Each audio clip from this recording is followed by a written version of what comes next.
Can you hear me? Hello? Hello?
Hey, Dick.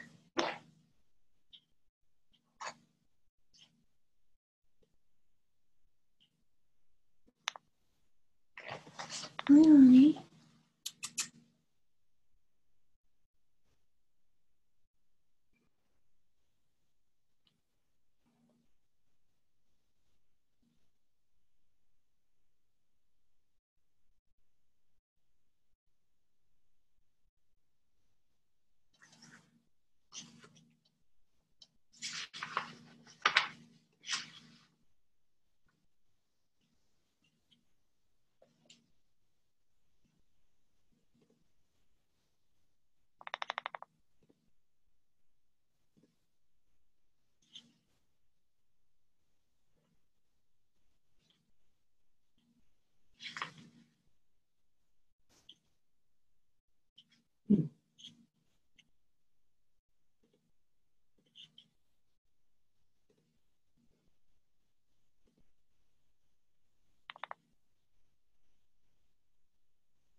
Hi, everyone. Can you hear me?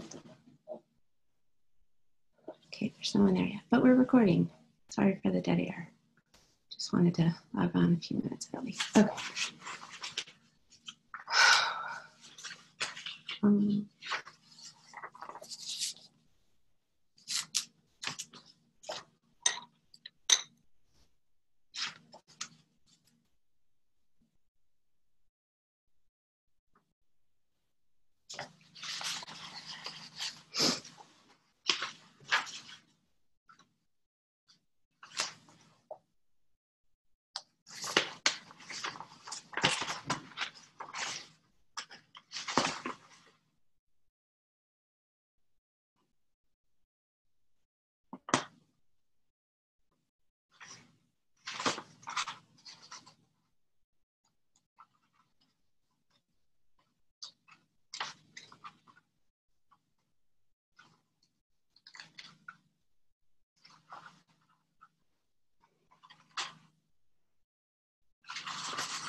Jen.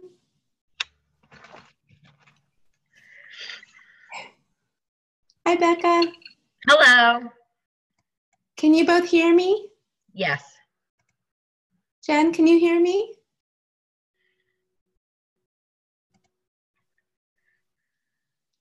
She will soon.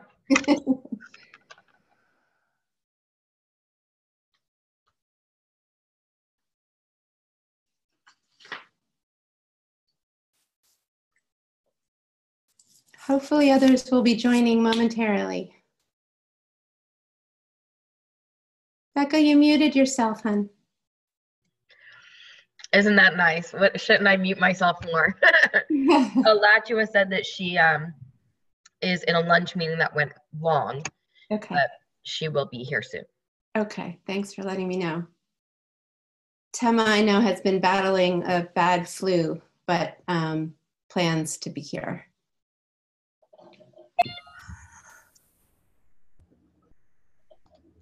Lara. Hi. Hi. How are you? How's the storm? Crazy. Oh. See if I can give you guys a visual out my window. Yeah, we have nothing here. Let's see. Can you see? Wow. You know, it's just completely white. Yep, we definitely would have had no school for that. Yeah, us too. We can't play anything in Baltimore.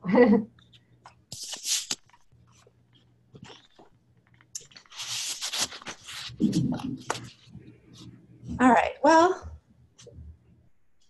all right. I'll give it maybe one more minute or so. Do any of you have a thought or a question you feel like sharing while we're patiently awaiting our colleagues? No?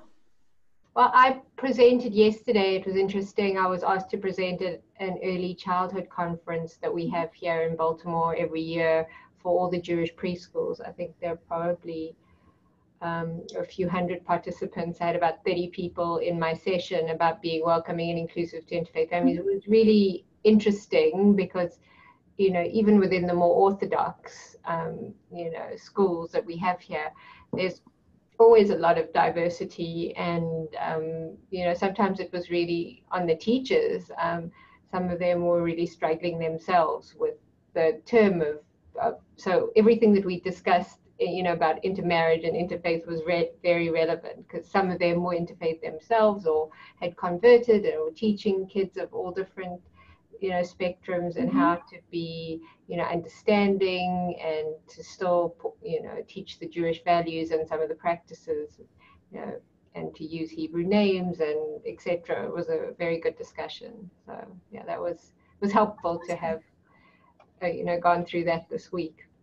Oh, I'm so glad that the timing worked and was so relevant for you. What was the goal of this particular program, Lara? Oh, so the whole day comes up with a theme every day, and it's every year it's arranged by our Center for Jewish Education for professional development for preschool teachers, and this year's theme was all around language. And they called it like a language lab, or the power of words. So they have expert speakers, and then the teachers get to attend some plenary sessions and then pick different, you know, sessions that interest them. So they asked me to present on that, and they had some, you know, various other, you know, speakers on all different topics. So it was, yeah, really good. Fantastic. Just out of curiosity, have any of you either attended and or presented at New Cage? I attended 1 year, yeah. And Becca, you're nodding as well. What did you think of it? I went for 5 years, and then I stopped because I felt like it was a lot of repetition and it wasn't really adding a lot for early childhood. Interesting. And it also felt like there was not a lot of new stuff. There was an evolution that was happening in thought. It was the same presenters, the same musicians. I thought it was good for me to go when I did, but I also thought it was good for me to stop when I did. I hear you. And Lara? I used to work for the Center for Jewish Education in Baltimore, and it was part of my own professional development to go. But when they found out that I was going, I actually co-presented. I was a PJ Library director, so myself and Judy Wish, who works on the engagement side of PJ Library, we presented about large-scale programming that we were doing at the time for public space programming. That was our topic. So it was interesting because that was the one time I went and the one time I presented. So there was a lot of discussion at that time, I think, around religious school and making it interesting and interactive and opting out and etc. So that was the big theme for that year. But I don't think I would have necessarily, I'm not a teacher, have found the need to go again. Interesting. Jen, have you even heard of this conference? I've heard of it, yeah, but I haven't been. You haven't been.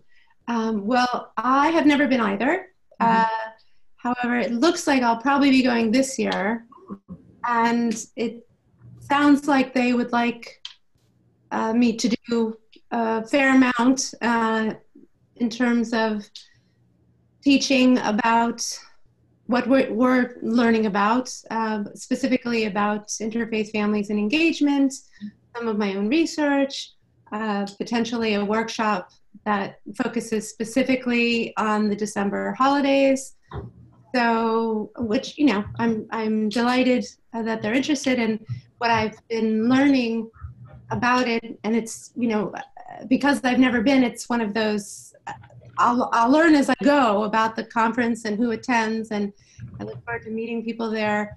But it sounds to me, and maybe Becca, you can reflect on this based on your years of repetition and seeing the same people, is that the impression I've been given is that it takes years for people to get to know each other, that you need to that it's very relationship building oriented.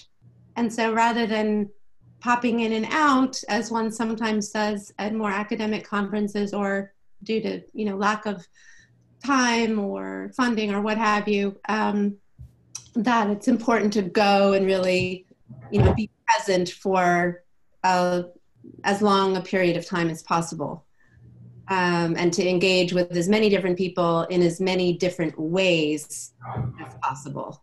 What do you think? I would agree with that. But honestly, those are the kinds of conferences I've been to. A lot of Jewish teaching conferences and not many academic ones. So that's the experience that I've had with a lot of them. But yeah, definitely with New Cage, there's an emphasis on relationship building and finding people that you can reach out to during the year for help and making those connections. Okay, great. Well, I'm sure I will learn as much as I teach. So welcome, Alachua. I'm so glad you could join us. And I say we get rolling because it is time. And first of all, I just want to say how much I enjoyed reading all of your papers. And I hope that you enjoyed the assignment because it was definitely a different one than perhaps you've had in the past, because this is a different kind of course. What I was hoping to do, and I was hoping that there would be some of the other folks as well, but I wanted to start off the session just by sharing sort of an overview about the papers that I read, so you could learn about each other's a little bit, and then share with each other sort of your thinking behind the way you approach the assignment. So when I read them, so there are 11 students in the class, so there were 9 papers submitted. I'm missing 2. So of the 9 that were submitted, they broke down as follows. There were 3 that were specifically sitcoms. One was labeled a sitcom, another was labeled a dom-com, like a version of a sitcom that was specifically about resolving emotional issues within the domestic realm. then there was a sitcom, and it was emphasized that it was both comedic and dramatic. There was also a mini series. So those were 4 of the papers. Then 2 people focused on films, including Becca. 2 people focused on novels. And there was 1 short story. Cool. Yeah. I'm sorry, the person who wrote the short story is not here, because I think that one was sort of the most challenging in a way, because I was trying to understand how would people access it, and because in addition to thinking about making our material engaging, we have to also think, of course, about making it accessible to people, right? And people who are coming from different families, different backgrounds, and then also the actual medium we use and how accessible is that, right? And that relates to language as well. So I thought it was interesting how the papers just broke down in terms of the different approaches. And I was also intrigued by the fact that 2 people, 1 miniseries and 1 film person, focused on the holiday of Purim and kind of reinventing Purim. Not so surprisingly, given that we celebrated Purim not that long ago, but also because of the story of Purim itself, which happens to be one of my favorites because of the intermarriage piece of it, which it always strikes me as so interesting that while Purim is so widely celebrated, the intermarriage component is very rarely actually delved into in any depth or discussed or reimagined.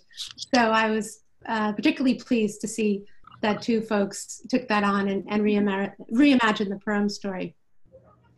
So I was hoping that you would be inclined to share a little bit about your thinking behind how you approached the particular paper and the choice you made, and kind of why you made that choice. And if you were actually to produce something, which wasn't, the assignment, sort of where you would go with it and how you would kind of shop it around, sort of along the lines of putting on a PJ Library hat for a moment and thinking about how could we actually use this as a part of our Interfaith Families Jewish Engagement toolkit, and what would that look like? Don't all jump in at once. Okay, so Becca. Well, I wanted to explain a little bit of my thinking. I'm actually really surprised that only 2 people focused on film, because from my perspective, I felt like that was the most easily accessed form of media. I feel like books are something that an individual has to seek out based on their interest. And even TV shows, people can tune in and tune out if they're uninterested. But with a film, there's like a level of commitment there. And it's advertised on TV, it's advertised in magazines. And I felt like if I were to produce something, the first thing I would want is to ensure a vast audience, and film would be that. Especially with all the Jewish film festivals that go on. Slip that one right in there. Yeah, interesting. Jewish film festivals. So when I think about film, especially these days, I also think about budget and the magnitude of the budget for a film, right? And I know that, these are hypothetical projects in a way, right? But if we're thinking, practically speaking, about trying to create such a film, then we would have to come up with the funding for said film, right? Well, the Weinstein Group just sold for a very low price. So, and it was bought by 4 women. So I'm just saying production companies are a dime a dozen these days. Oh, good to know. Okay. So Becca, you may be going into the film business. Is that what you're telling us? Perhaps that's where I'll make it big. Right. Yeah, well, you never know. So, yeah, so film, okay. Interesting point about big audiences. Although then people have to leave their homes, right? Usually, unless they're being streamed. Correct. Yeah, and I think that even nowadays, you don't have to leave your home for much. There, Netflix, Hulu, Amazon, you have on demand and HBO and Showtime on demand. Mm-hmm. We just watched movies all weekend this past weekend without leaving the house. Okay, true. Okay, so what about someone who did TV production? So that would be you, Lara, of the folks who are here. Well, I chose to do TV for that exact reason. I felt like a film is, big blockbuster production, and I could see my story evolving, because I was one of them who picked the Purim story in a modern version, and I was thinking about like Downton Abbey, or I didn't want to invest in such a long-term commitment, especially in my short paper, but something, or The Crown. And so I kind of turned it around to a more modern version of a royal story.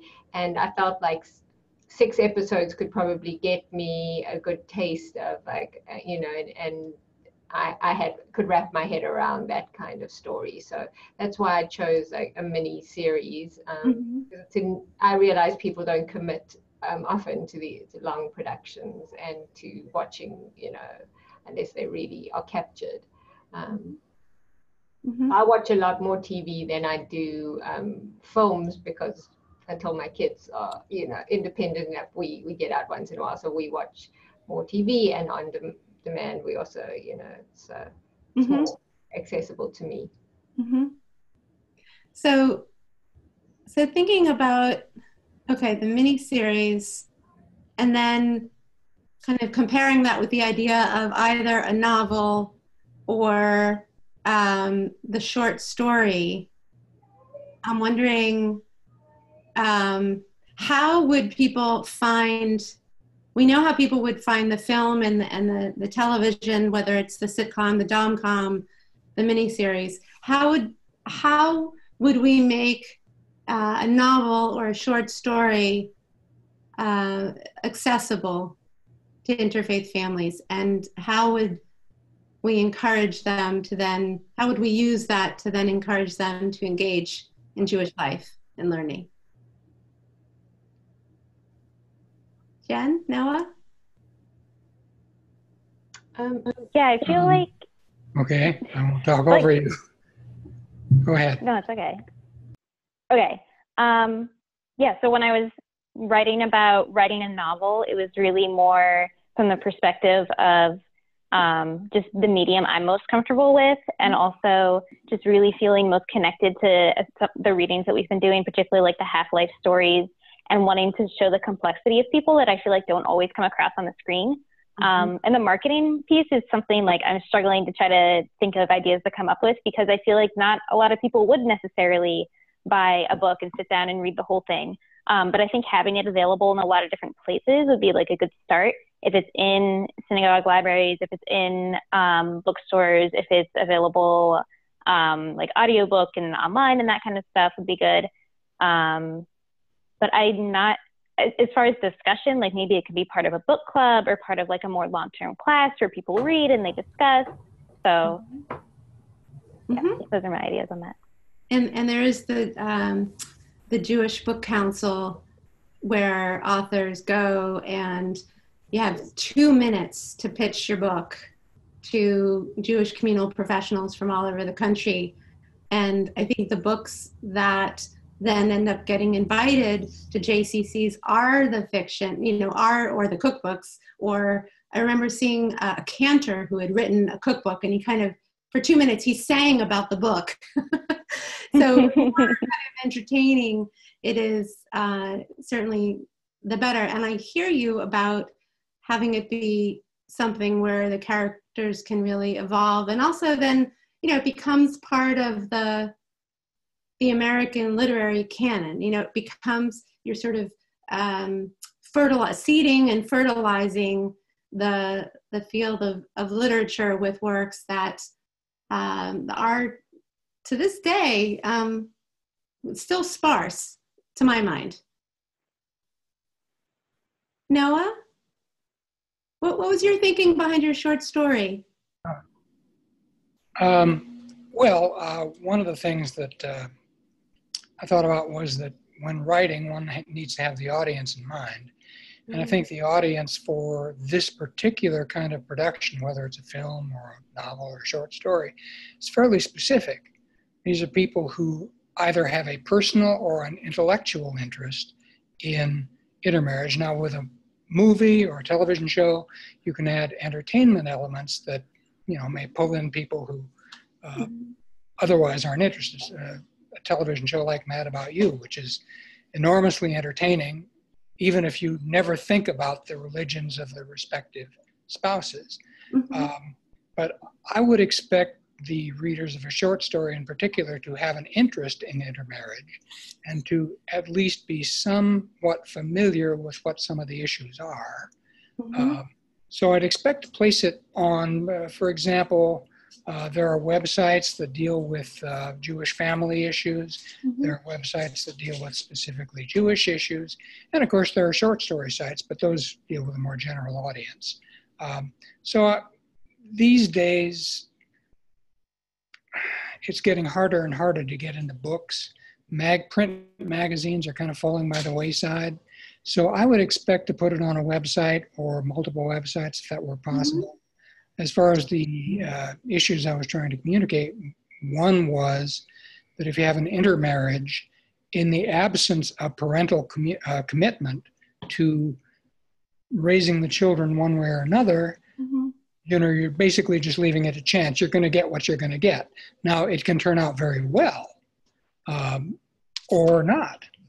And the other, of course, would be to promote interfaith understanding by pointing out many of the similarities between not just Judaism and Christianity, but if you end up with Judaism and Islam or some other faith, you can look for the similarities there. So those were the kind of thoughts that I was had in mind for the short story. Okay. Thank you. Alachua? Hello. Hello. Anything you'd like to add? Well, so my thinking with the novel was similar to Jen's in that first of all, it was what I was most comfortable with. If I were going to be learning about this or wanting to engage in this. And I envisioned it in a similar way, either kind of as a personal read or with a group of people who are kind of discussing it for a specific purpose.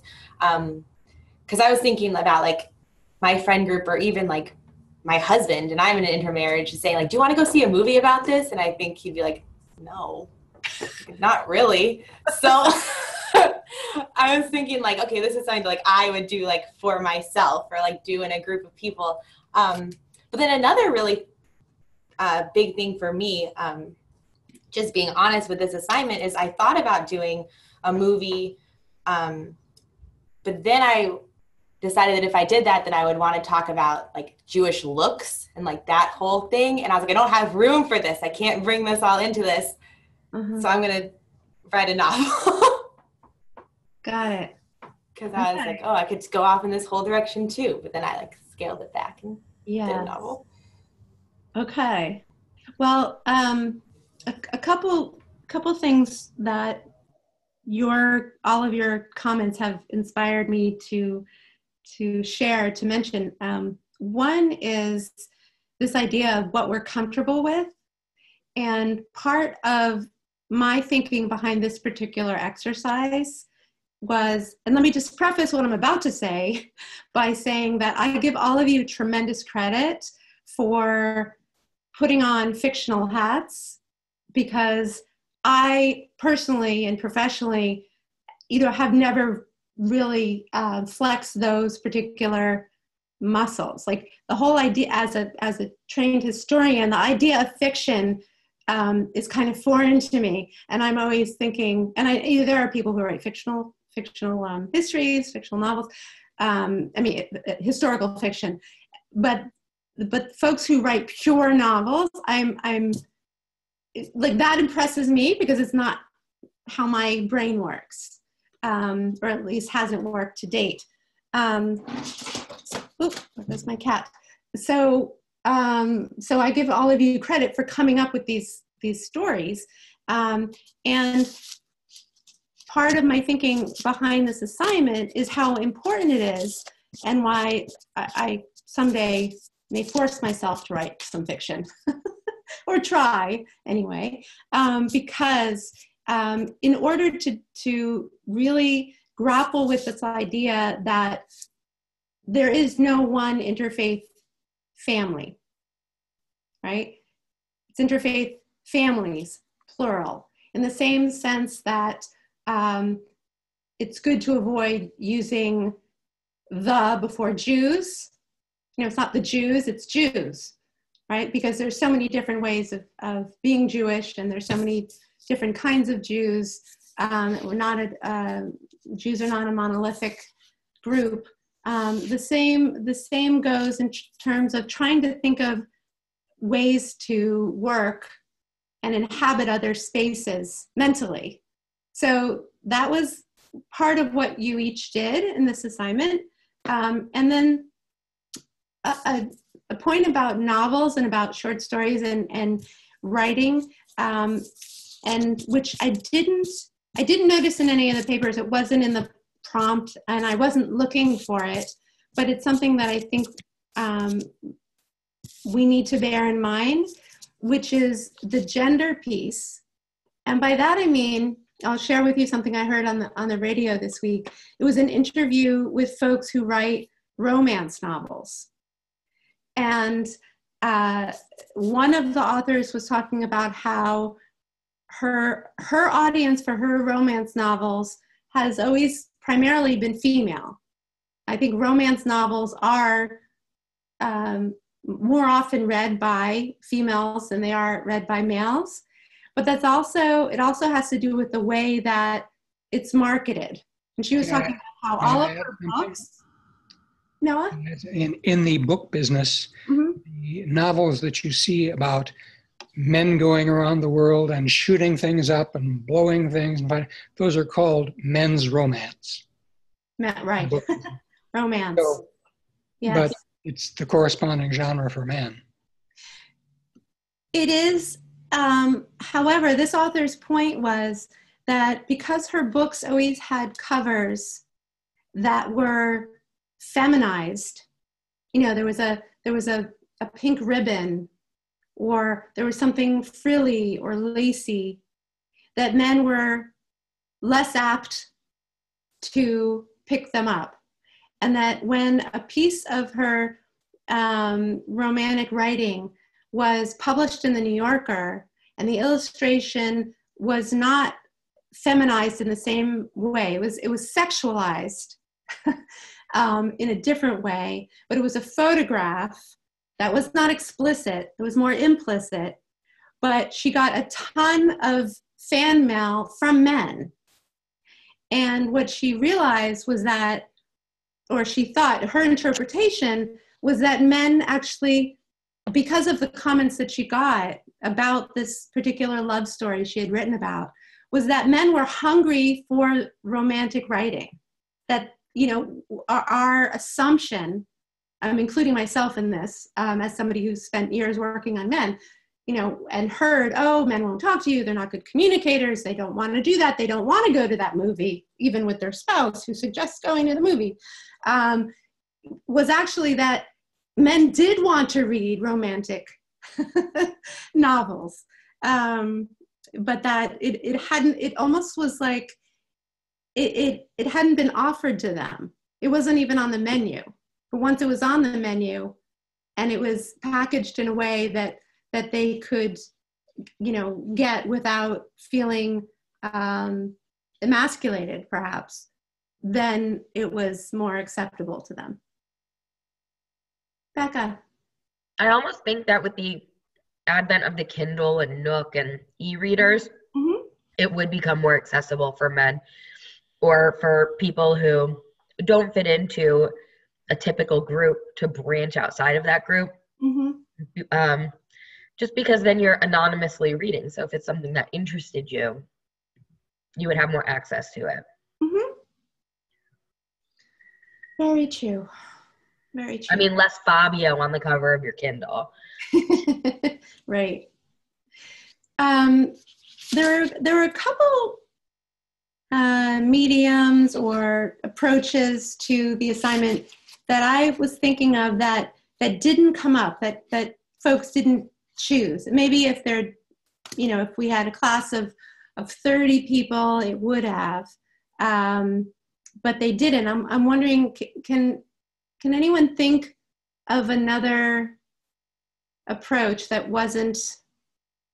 we haven't actually studied much yet?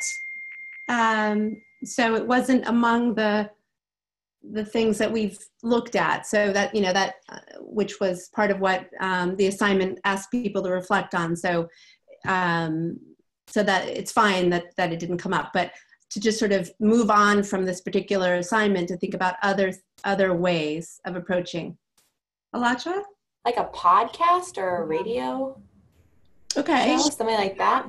Because I think a play was one of the options, right? But I think the kind of radio listening one is one that we've kind of dabbled in, but. And you will also, well, as far as life story, the next, actually I'm thinking the very next session has some of that. So yes. And Becca, you were about to say? I was actually thinking, I was really surprised to hear that no one did anything theatrical, particularly with how popular Hamilton has been, or the Book of Mormon, like the way you could take a very comedic take on it. And even musicals are a lot of fun and a way to reach a lot of people, not just on stage, but then in selling albums, and people who've never seen it can still enjoy it. Like Intermarriage the Musical. Which Alachua actually just texted to me, so she likes it too. But maybe something like along the visual arts realm. Like, I'm not sure if there would be a place for some kind of photography exhibit. Like you go into someone's home and you document in that way. There is. Actually. I knew it. Hang on.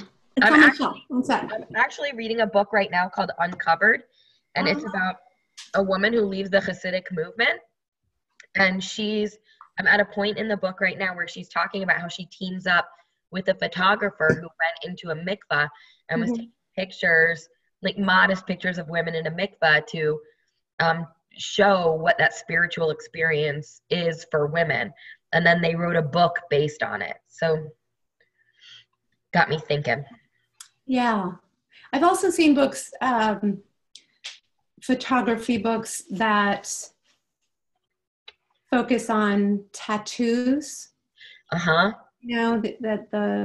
art and the life around tattoos. And I'm not suggesting that for, I think. For a Jewish. I'm wondering what visual elements one would focus on to dramatize intermarriage. I'm sure there are some, they're just not obvious to me. Well, here's one. Okay. Now we know. Yes, and this is really quite wonderful. And the only one that I've come, well, there's this. Okay, this focus, and it's a good question, Noah, because how do you portray that? Well, here, I just flipped open to one page.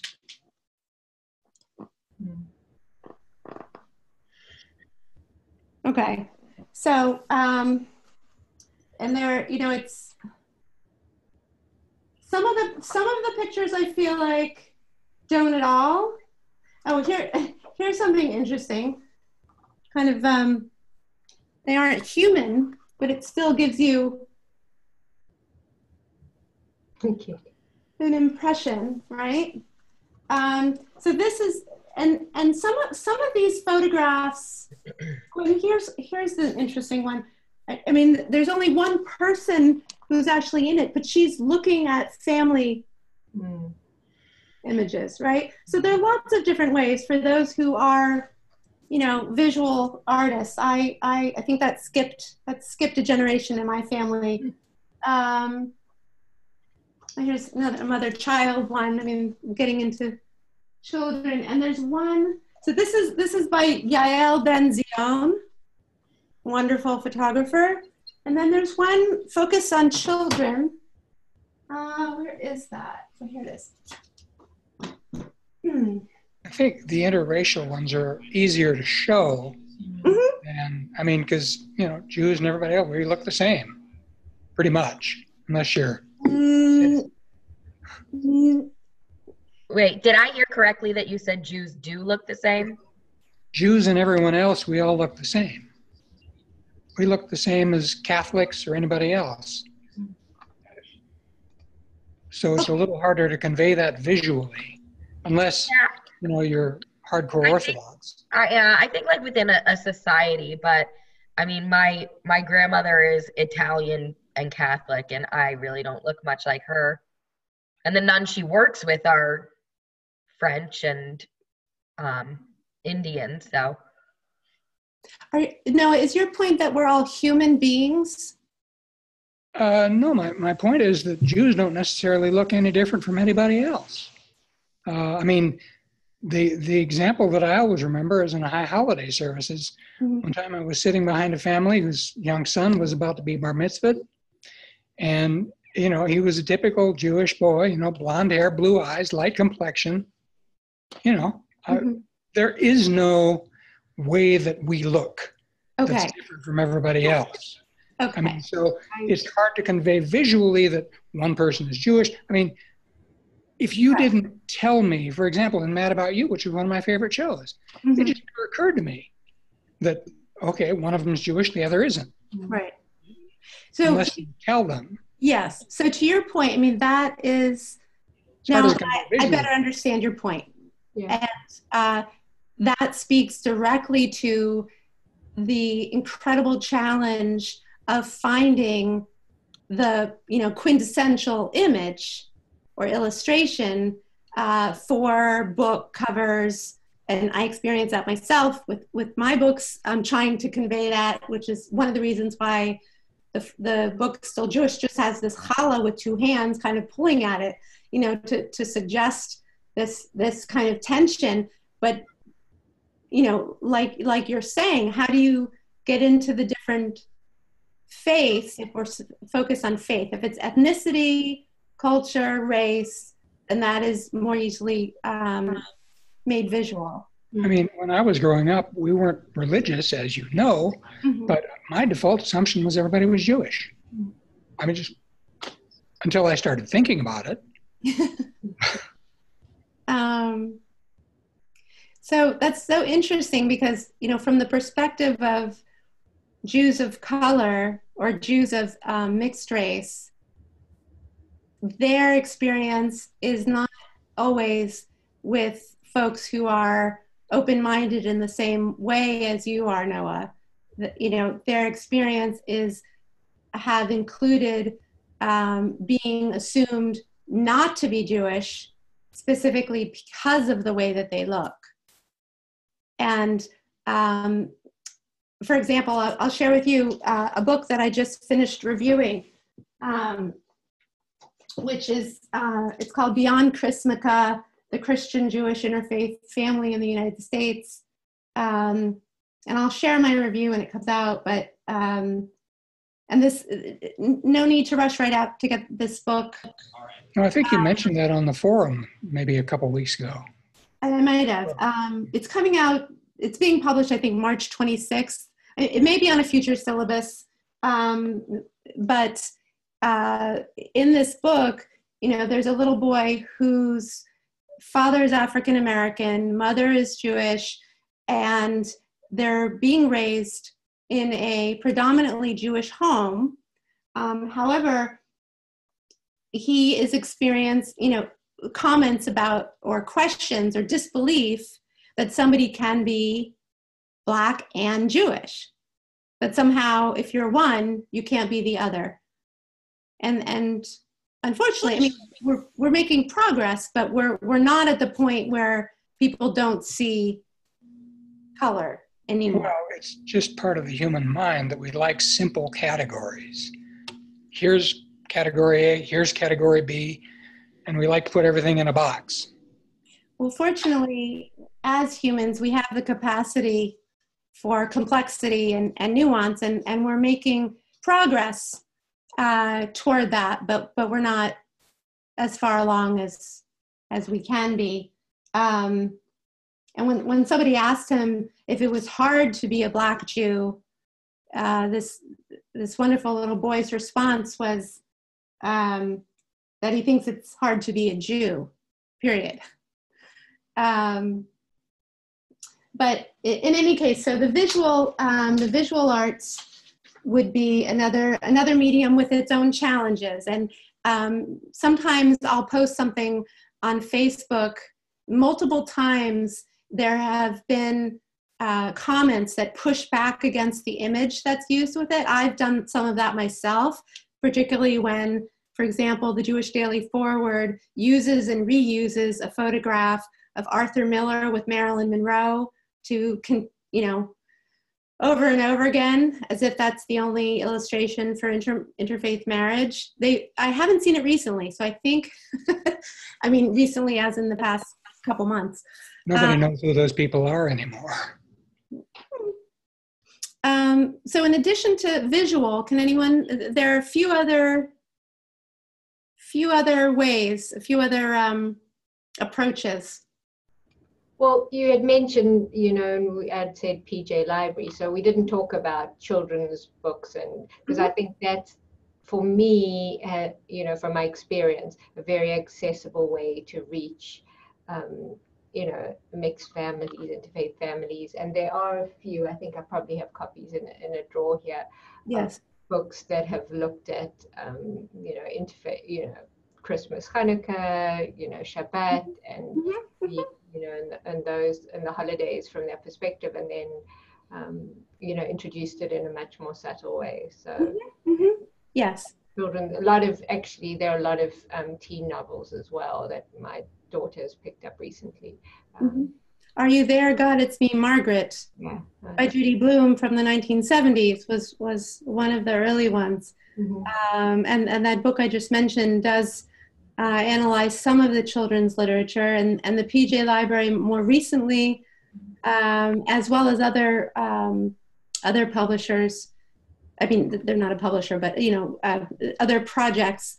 But there's definitely room for more. Just as with the new book, I think it's called The Purim Hero. It's one of the first LGBTQ, aware children's books. So children's books, great. What about, we talked about visual arts. What about, Becca? I was just going to hop on with Laura there. I didn't even think of children's book or young adult novels, and I love that idea. I remember being younger, my mother converted to Judaism, and she got us a book that was called Mommy Never Went to Hebrew School. And I never quite understood why she got that for us, because growing up, it was just like, okay, Mom wasn't raised Jewish. We already know that. It was kind of like our fact of life. But I was also super jealous that she slept in on Sundays. But I'm thinking about a book that I commonly use in my Judaic classes at the preschool, which was Nona's Hanukkah Surprise. And it's this little girl who goes to visit her grandparents over the winter holidays. And she forgets her Chanukiah, and she's going to visit her non-Jewish grandparents. And her non-Jewish grandmother asks her about a Chanukiah and what it needs, and they build one together. So the child gets to teach her about it. The grandmother is open about it. They celebrate each other's holidays. So I love that you just said children's book and young adult. I think that it reaches such a wide audience. And I'm 32 years old. I remember a book my mom got me 26 years ago. Yeah. With that theme. And there's definitely room on the shelf for more, more, different takes on children's lives and stories, certainly. Okay, so children's books, definitely. What about performing arts? What about ballet? It's funny you said that, because how many ballets are there about like the tension within relationships, like from Swan Lake to Romeo and Juliet is another fantastic ballet. But I think that you could really express a lot through ballet with regard to intermarriage and the tension. Okay, I agree. There's one, okay, we've got like 15 minutes left together, and I want to share a teeny snippet of something with you. Let me see if I can do this, which speaks to one other way.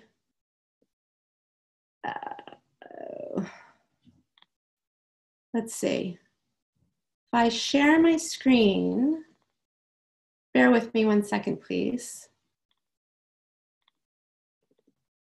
Is this working? It is working? Where'd it go? Yes, it is. I'm not, oh, here it is. Can you see that? Yes. Yep. Okay. Pardon my cluttered desktop. Okay.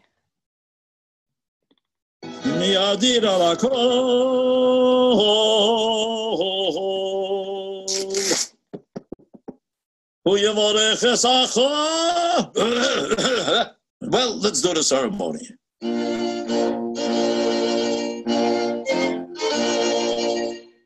Friends, loved ones, we are gathered here today to marry a Jew and a Congregationalist. Is that even a thing?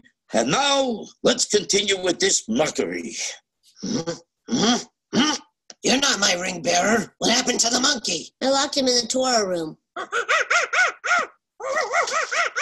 Kid, what's your angle? I'm trying to seal a deal over here. Princess, before you marry Krusty, there's someone you should meet. Holly Hippie, Krusty's sidekick in 1969 and his first wife. He wouldn't let me watch the moon landing. I was jealous of Neil Armstrong. And his last wife, Eartha Kitt, recorded this before her untimely death. They were only married for 6 hours, but she still hated Krusty. He was asleep for 5 of those hours, and the one he was awake was a catastrophe. Wow. Wow. This is such an eye-opener. I am blown away by how little this bothers me. I really love this guy. And you are the greatest thing that's ever happened to me. And that's why I can't marry you. This kid and his ugly sister are right. I won't be good enough for you. You can never disappoint me. I know your past, your mugshots, your bowling alley shoe spray addiction, your country album. They don't bother me. They don't? Don't you love me? Princess, you're the only woman I care about enough to ditch at the altar. Okay, Krusty. If that's how you feel, we'll always have Sideshow Mel's dressing room. What? Ew.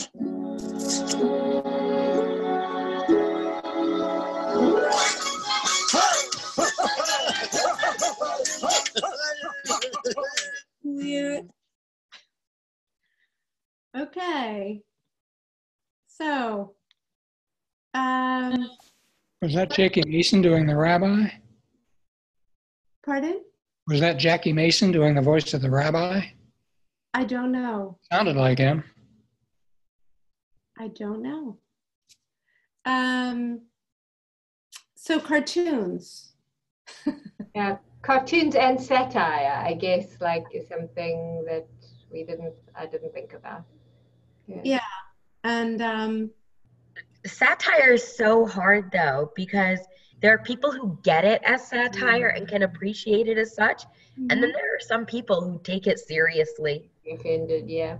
so there's the Monty Python It's so much religion, but yeah. I remember walking out of Book of Mormon when I saw it in New York, and there was a group of older white people who were like, we don't really think Uganda is like that, do we? like didn't quite get like the whole premise of the satire. Yeah, and I mean, the question is, can the satire be successful without insulting people more than it brings to light? You're shaking your head. No? Well, humor is tricky. I mean, I'm sorry, are we talking to me? Talking to everybody. There's always a possibility for multiple interpretations, and some people are going to get a little upset about it.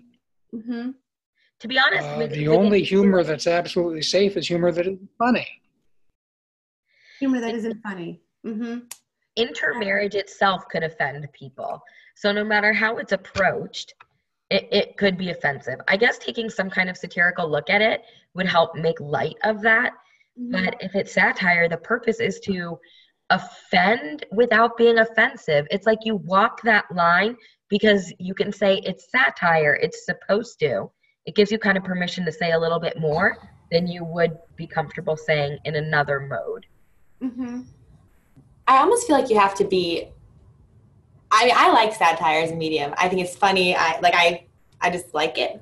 But I almost feel like you have to be established in order to, like when you start with satire, you have to start kind of on the outskirts and then hit the heavier stuff. Like we know that show and we know that it's satire and we like are comfortable watching, you know what I mean? Mm-hmm. Like watching, but if it were some like unknown kind of satirist, like, you know, writing about this, then it might be like, I don't know this. Is this appropriate? I don't know. Does that make sense? Yeah. That's true. There have been several movies that were satire, but nobody knew about it, so they thought they were terrible movies. Yeah. Like we know The Simpsons. We know stuff. So we're like, yeah, of course, this is satire. This is what it's supposed to. Or even the culture and society.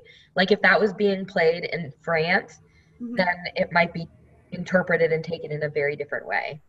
Very true. Context, audience, extremely important. And with that particular clip, I mean, clearly the rabbi, who, if I understand that show correctly, is Krusty's father. So that's the double whammy there. Is not happy about the intermarriage.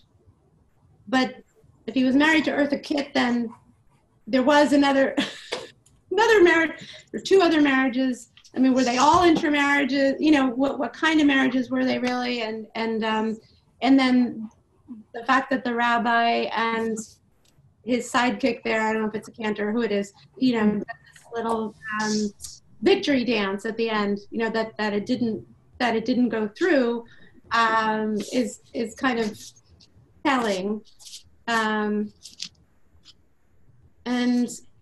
And also what you just said rings very true in terms of being established or being kind of venturing into safe territory first, which reminds me of this wonderful comedian that I saw Saturday night at a local synagogue, who his name is Joel Chasnoff. Have any of you? Yes, you've heard of him. Okay, so he's a star in the conservative movement.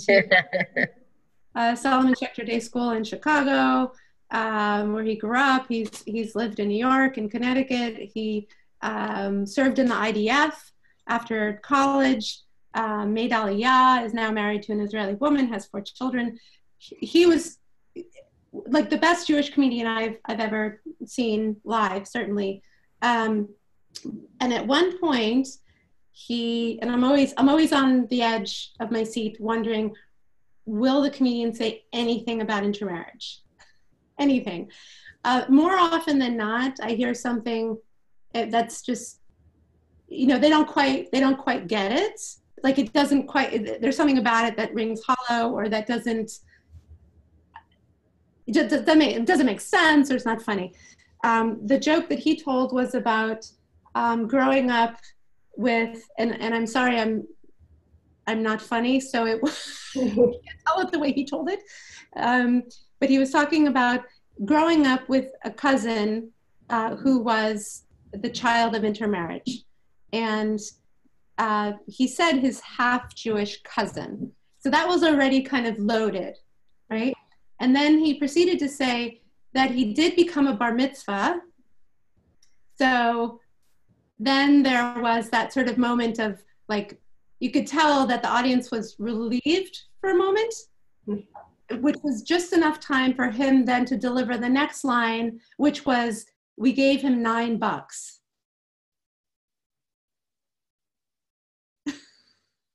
Yes, that's funny. We're all muted. You can't hear us laughing hysterically. So it was both, it was, I thought it was safe enough. And this was like after, maybe he was halfway through the show. Mm-hmm. If he had started with that, it might have felt offensive, or might have, not been as funny, or what, you'd been like, well, that's kind of tacky, right? But since it was halfway through, he had already sort of won over the audience. And then, the way he told the joke, it was clear that there was the bar mitzvah, and then but that it was really his family's perspective that was holding them back from giving the full $18, right? Anyway, I thought it was clever because it still showed, there's still issues for some people, right? Okay. Anyone have any last thoughts or questions before we wrap up? I'm really enjoying this, this course, but it's really, really interesting. And there are a lot of these films and, plays and books that I haven't, seen or read. So thanks for introducing us to them. Oh, it's my pleasure. Truly my pleasure. Thank you. I second. Kind words. Kind words. Thank you, and nods. I appreciate it. And because I'm nudged to nudge you, please fill out the course evaluations and feel free to ramble. And constructive criticism is also always welcome. And I look forward to continuing to learn together. Okay. Thank you. Thank you. Thanks, everyone. Bye. My pleasure. Bye. Thank you. Bye, guys.